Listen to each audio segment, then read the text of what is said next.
With San Francisco facing off against the Bills in Buffalo, not many expected there to be a blizzard. The Knights called for clear skies, but only a quarter into the game, there was a sheet of snow on the field. And while we've seen the blizzard countless times in NFL games, I don't know if we've ever seen two coaches in Sean McDermott and Kyle Shanahan that were more willing to kick a field goal in such poor conditions. In total, Jake Moody and Tyler Bass accounted for 4 field goals, but rather than just saying their percentage, let's look at these. Starting out, the initial field goal that shocked me the least was Jake Moody's attempt after San Francisco's first drive stalled out. He was lined up on Buffalo's 15, and it was only a 33-yard attempt. And to make things even easier for Moody, he was lined up directly in front of it. But going forward, I didn't expect many field goals coming outside of this range, to be honest. We saw players slipping in this game, but Shanahan had other thoughts. In the second quarter, for instance, he sent Jake Moody out for his second field goal attempt of this game, which was a 45-yard attempt.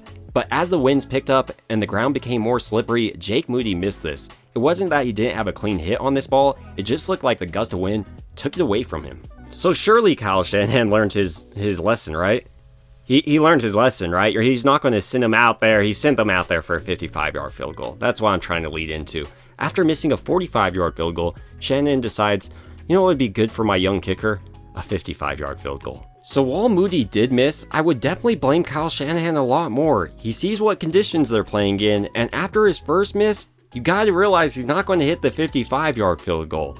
But maybe even worse was the play, or calling I should say, of Sean McDermott. He makes it like Elden Ring for his kicker out there, really cranking up that difficulty setting. I mean, from the All-22, it looks like I shook up the snow globe and then I ask a kicker to go out there and somehow make it in those windy, snowy conditions. And yeah, unsurprisingly, he's not going to make it. But when you have two coaches so willing to do this, it's a pretty interesting study to see what happens when kickers go out there and kick in the blizzard.